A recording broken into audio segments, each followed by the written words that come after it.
He thought it was a joke, a harmless jab at a woman he assumed had nowhere left to stand. But property records don't laugh, and neither do lawyers. By the time the Land Registry refreshed, the smile on his face had nowhere to hide. The first time he called me boomer, it wasn't even creative. It slipped out of his mouth like chewing gum dropped on polished tile. Sticky, careless, meant to cling. We were standing under the humming fluorescent lights of the open plan office, the kind that flatten your face and make everyone look equally exhausted. The air smelled faintly of burnt coffee and printer toner. He leaned against my desk, arms crossed, smirk sharp as a paper cut. "Pack your box," he added, loud enough for the entire row of desks to hear. A few keyboards paused mid-click. No one looked up. That was the culture here. Silence as survival. I smiled. Not because it was funny, because I had already seen something he hadn't. The office had changed hands 3 months earlier. New management. New slogans about fresh energy. New framed posters about innovation taped crookedly onto walls that still remembered the previous tenants. I had stayed through every rebranding, every restructuring, every executive with a new haircut and the same empty promises. My loyalty wasn't sentimental. It was documented. What he didn't know was that I never trusted announcements alone. 2 weeks before his comment, an email had circulated about internal optimization of leased spaces. It sounded harmless, administrative, but buried in the footer was the name of a holding company I recognized. Not from gossip, but from paperwork. I don't react loudly. I research quietly. That night, instead of venting to friends, I opened my old archive folder. I still keep physical copies, contracts, purchase agreements, addenda. Paper has weight. Weight matters. I pulled out the original documents from 15 years ago when this building was struggling to fill even half its floors. Back then, I had invested, not out of boldness, out of caution. He thought I was just an employee nearing retirement. He never asked why I never worried about layoffs. He never noticed that my desk had no family photos, only neat stacks of labeled files. He never questioned why I always arrived 10 minutes early and left exactly on time, as if my presence here followed a different clock. There's a peculiar calm that comes when someone underestimates you. It's like standing in the eye of a storm while everyone else runs from the wind. The day he laughed, I noticed something else. The brass plaque near the entrance, the one listing the building's legal owner, had been temporarily removed. Updating branding, they said. Branding. That word echoed in my head long after the office emptied. When the lights dimmed and the cleaning crew rolled their carts across the marble lobby, I stayed behind. I walked slowly past the reception desk, past the glass doors that reflected my silhouette like a ghost who refused to leave. The plaque was gone, yes, but the drill marks remained. Fresh. They were preparing something.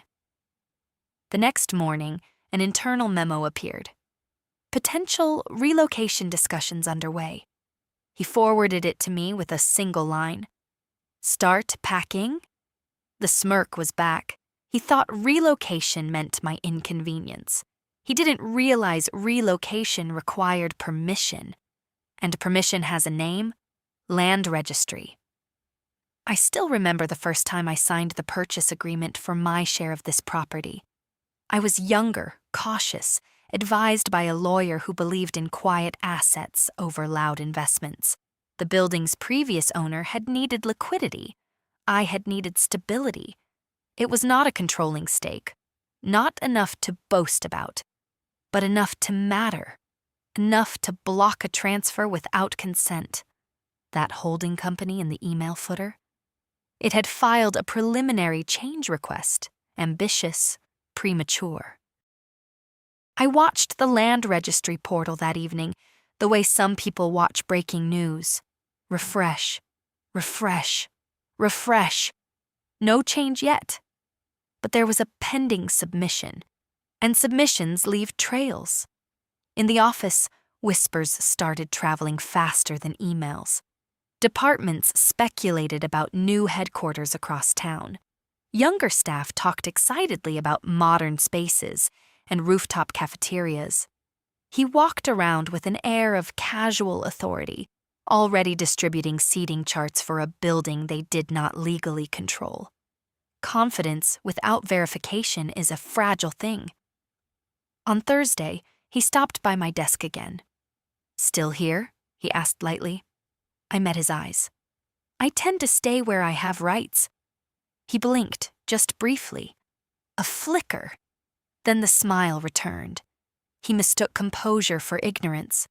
What he didn't know, what no one in that room knew, was that my lawyer had already drafted a formal notice questioning the validity of the pending transfer.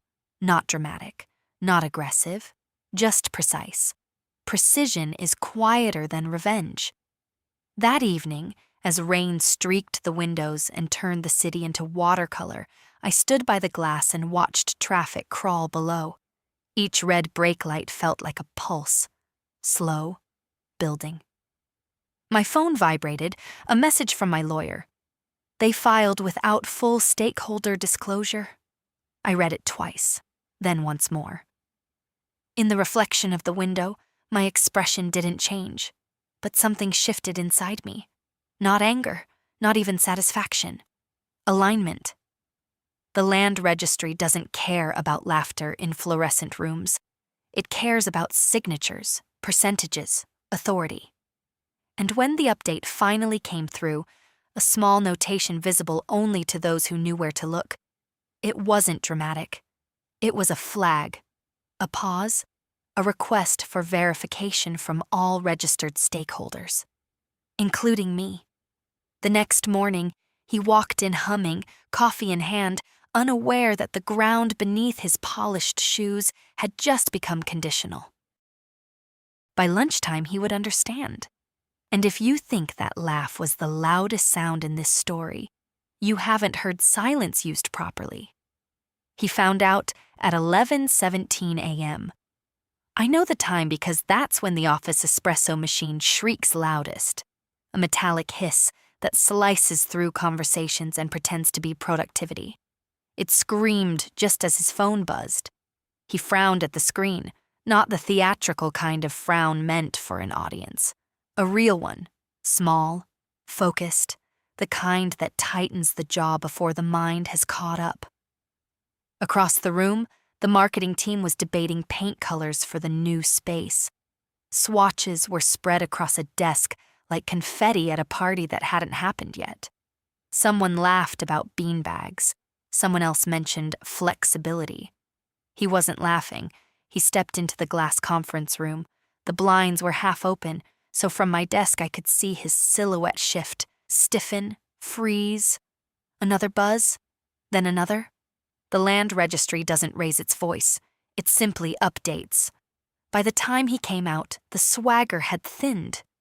"Quick meeting," he announced, clapping his hands once, too sharp, too forced.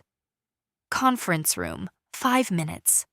Chairs scraped, laptops closed, people filed in, curious. I carried my notebook, though I already knew the agenda. He stood at the head of the table, palms pressed flat against polished wood. "There's been a procedural delay," he began. Procedural. Such a careful word. "A delay in what?" someone asked. "In the property transition. It's temporary, administrative." I watched the pulse at his temple flicker. He avoided looking at me. One of the junior analysts raised a hand. "Does that affect relocation timelines?" A pause. Too long. "It shouldn't," he said. Shouldn't. The air in the room thickened. Fluorescent lights hummed like impatient witnesses. My phone vibrated quietly on the table. A new message from my lawyer. "They cannot proceed without your written consent." Formal notice delivered. Delivered. Across from me, his screen lit up again. He glanced down despite himself, his lips parted just slightly. And in that fraction of a second, the entire narrative in his head began to unravel. Because the notification didn't just say delay, it included a name. Mine. When he finally looked at me, it wasn't with mockery. It was calculation. "Could you stay after?" he asked carefully. I nodded once. The meeting dissolved in murmurs. Questions floated, unanswered. Excitement about rooftop cafeterias dissolved into speculation about leases and liabilities. In the hallway, 2 co-workers whispered near the water cooler. "How does she even factor into this?" one asked. Good question. In his office, formerly the corner suite of someone who understood humility, he closed the door gently, as if noise itself had become dangerous. "You're listed as a stakeholder," he said, attempting neutrality. "I am." He cleared his throat. Why was this never disclosed internally? Because it wasn't required. Silence settled between us like dust after a collapse. He moved toward his desk, fingers tapping restlessly. "This complicates things." "Only if you assumed simplicity." His jaw tightened. "You could have mentioned this when relocation discussions began. You never asked." There it was, not anger, not apology, just fact. He leaned back in his chair, studying me differently now, not as an obstacle to move, as a variable to manage. "What would it take to secure your consent?" he asked. Consent, the word tasted different in that room. I folded my hands calmly. Transparency, documentation, and acknowledgement that procedures apply to everyone. He exhaled slowly. The confidence he wore like cologne had evaporated, replaced by something sharper, caution. "You're aware the board expects efficiency," he said. "I'm aware the Land Registry expects accuracy." Outside his office, the rhythm of typing resumed, tentative at first. Rumors travel faster than memos, and by now the building was buzzing with a new story. Not relocation, but resistance. He thought calling me boomer reduced me to a stereotype. What he failed to understand is that time accumulates leverage. That afternoon, another update appeared in the system, not just a pause, a formal review flag attached to the attempted transfer. Until stakeholder concerns were resolved, no relocation could proceed. No lease signed, no keys handed over, no celebratory beanbags delivered. He stared at the screen long after everyone else left. I walked past reception slowly, noticing something almost poetic. The empty space where the brass ownership plaque had been removed now looked exposed, unfinished, like a sentence interrupted. As I stepped into the cool evening air, my phone buzzed one more time. "Draft of eviction order prepared," my lawyer wrote. "Conditional upon outcome." Eviction. Such a heavy word for someone who had laughed so lightly. Tomorrow, he would have to explain delays to executives who dislike surprises. Tomorrow, the board would learn that the building they assumed compliant had a voice attached to it. And when the Land Registry updates again, it won't be quiet inside those glass walls.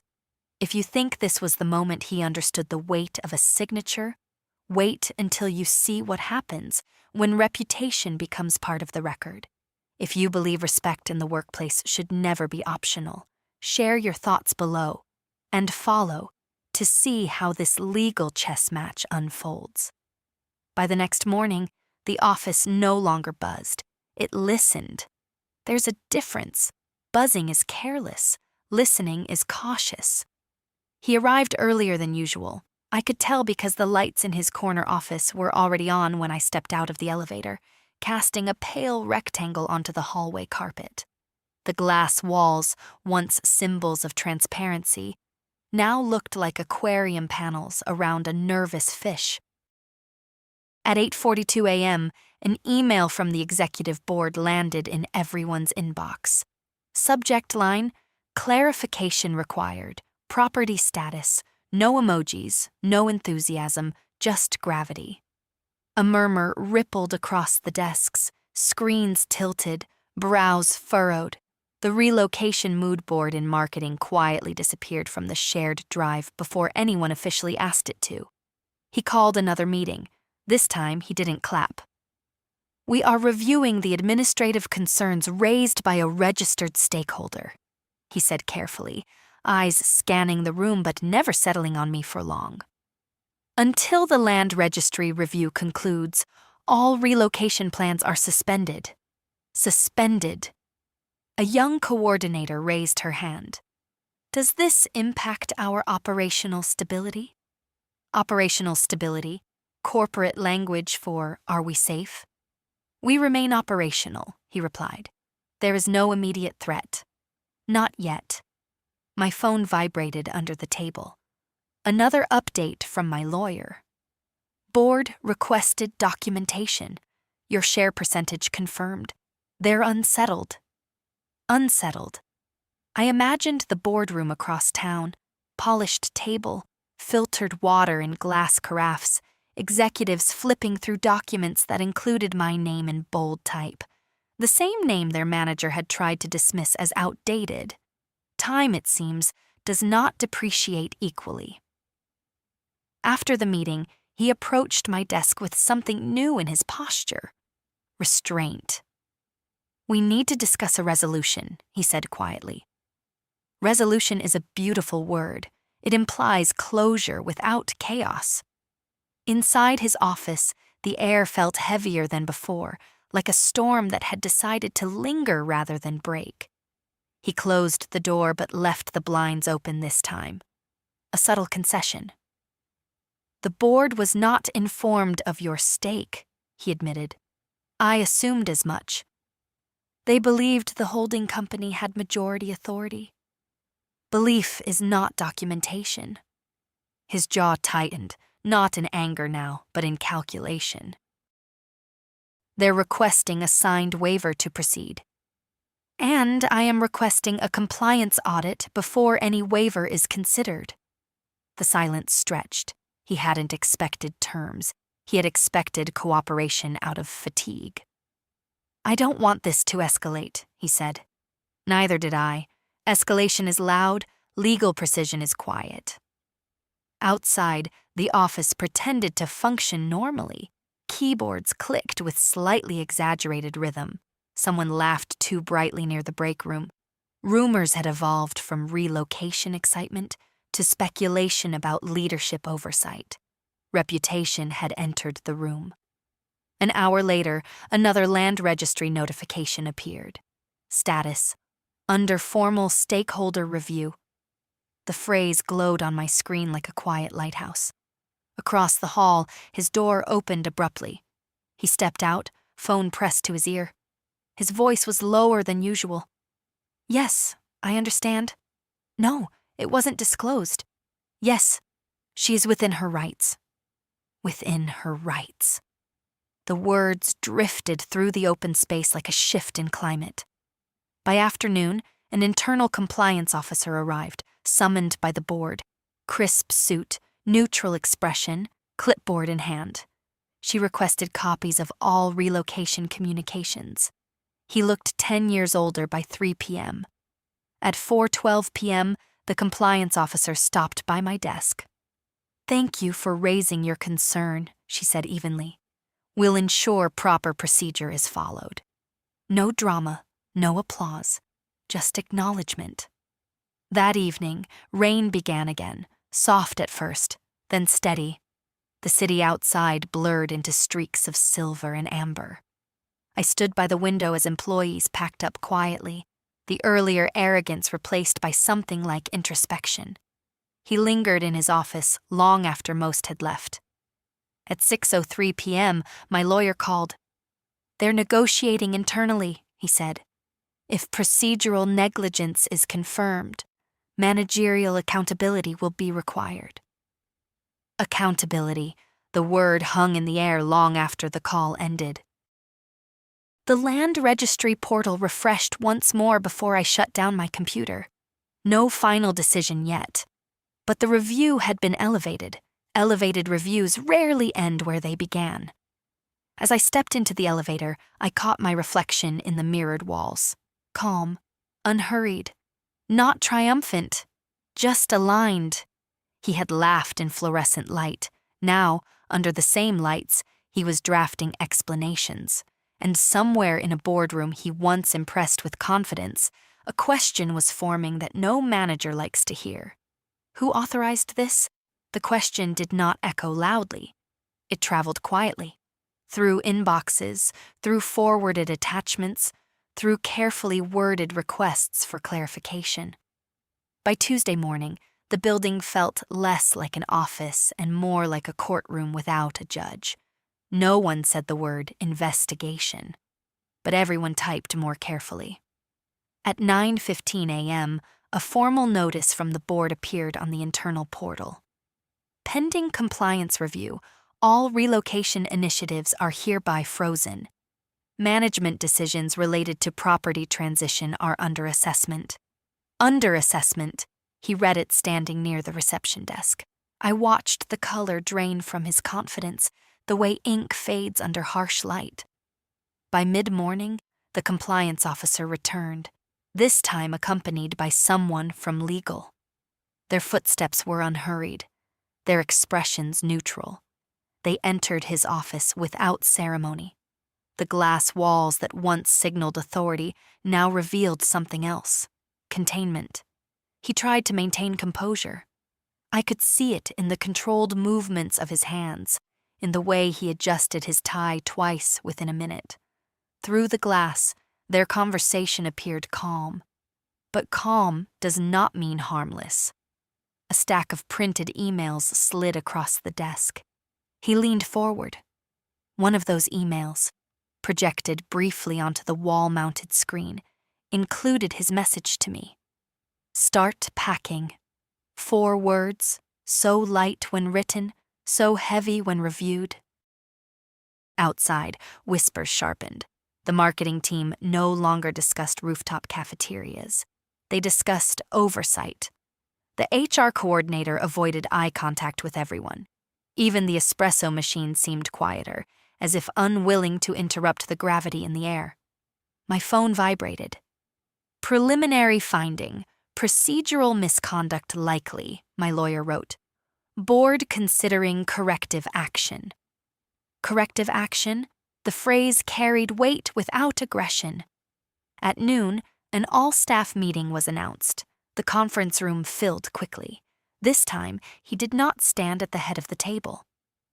A member of the board appeared via video call, face composed, voice measured. We have identified irregularities in the handling of the property transition, she began.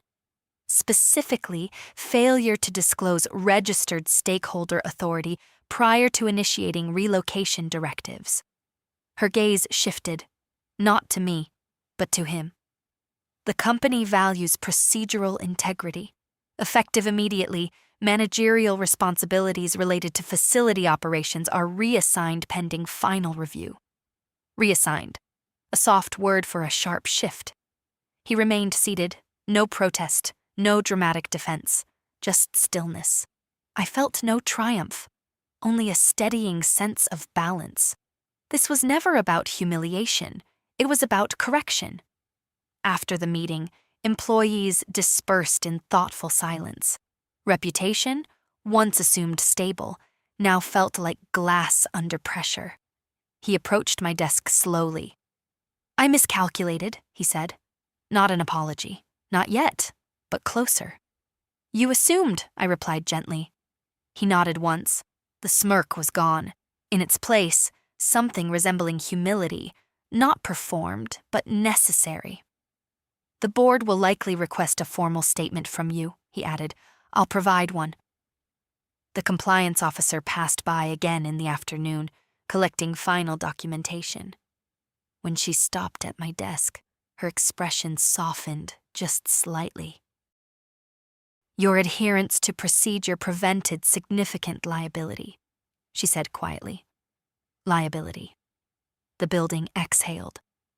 By evening, the Land Registry portal refreshed once more. Status: transfer request suspended. Stakeholder authority affirmed. Affirmed. The word glowed on my screen like a quiet sunrise. An hour later, a new internal memo appeared. In light of confirmed stakeholder authority, no relocation will occur without full board oversight and documented consent. No applause followed, no dramatic confrontation, just an adjustment of reality. As I packed my bag, not my box, I noticed something subtle but telling. Maintenance staff had reinstalled the brass ownership plaque in the lobby. Polished, centered, accurate. He stood near the elevator when I arrived. "I should have asked," he said finally. "Yes," I agreed. The doors opened between us, a mirrored pause. He stepped aside, not out of courtesy, out of understanding. The Land Registry does not respond to laughter, it responds to names written in ink. And tomorrow, when the final board decision is announced, the word eviction will no longer be a joke tossed across a desk. It will be a document. The final board decision arrived without fanfare. No dramatic all-staff summons, no tense gathering in the conference room. Just a formal notice distributed at 10:02 a.m., precise and restrained. Following compliance review, managerial authority over facility operations is permanently reassigned. Leadership transition effective immediately. Leadership transition. Corporate language is fascinating. It can turn earthquakes into memos. He cleared his office before lunch. No cardboard box theatrics, no slammed drawers, just measured movements, a laptop into a leather bag, a framed certificate taken down from the wall, a final look at the skyline he once believed he controlled. From my desk, I watched quietly, not with satisfaction, with recognition. Power borrowed without verification always expires. Around us, the office carried on in that careful way people do after witnessing a shift. Conversations were softer, movements more deliberate. Even the fluorescent lights seemed less harsh, as though the building itself approved of restored balance. At 11:47 a.m., the Land Registry portal updated one final time. Status: transfer void. Stakeholder authority confirmed. No further action pending. No further action. 3 words that felt like a door closing gently. Not slammed, not shattered, simply shut. My phone rang. "It's concluded," my lawyer said. "No penalties on your side. Their internal review is final. You remain in full standing." Full standing. I thanked him and ended the call, letting the quiet settle around me like morning fog lifting. An hour later, the board representative who had appeared on video earlier in the week arrived in person. Crisp suit, direct gaze. She stopped by my desk. "Your intervention protected the company from unlawful relocation exposure," she said. "On behalf of the board, thank you." Recognition, offered plainly, carries more weight than applause. "I acted within my rights," I replied. "And that," she said, "is precisely the point." In the lobby, the brass plaque gleamed under freshly adjusted lighting. This time, no one had removed it. No one would. Names matter. Documentation matters more. As I stepped into the elevator that evening, the doors nearly closed before pausing. A hand stopped them. He stood there, no longer manager, simply a man holding a folder. "I underestimated you," he said quietly. "Yes," I answered, not unkindly. He hesitated. "I thought experience meant resistance to change." "Experience," I replied, "means understanding consequences." The elevator descended in silence. When the doors opened at the ground floor, he stepped out first. Not dismissed, not humiliated, reassigned. Outside, the city air felt different, not because the skyline had changed, but because the tension had dissolved. Traffic lights blinked patiently. Wind tugged at the edges of my coat. Somewhere, A car horn sounded distant and irrelevant. Weeks later, the office found a new rhythm. Transparent processes replaced impulsive directives. Emails became clearer. Questions were asked before assumptions were made. Respect, it turned out, was cheaper than litigation. One afternoon, a junior analyst approached my desk. "Is it true," she asked softly, "that you own part of the building?" "I do," I said. Her eyes widened. "Why didn't you ever say anything?" I smiled. "Because ownership isn't noise," I replied. "It's responsibility." She nodded slowly, as if filing the lesson away for future use. And that was the real update. Not on the Land Registry portal, not in board memos, not in reassigned titles. The update was cultural. No one laughed about packing boxes anymore. No one confused age with irrelevance. The word eviction never appeared on my desk, but it did appear, briefly, officially, in a draft order addressed elsewhere. Not revenge, procedure. As the sun dipped behind the buildings and the lobby lights reflected gold against marble, I paused before the plaque one last time. My name wasn't engraved there alone, but it was recorded where it mattered, in ink, in law, in permanence.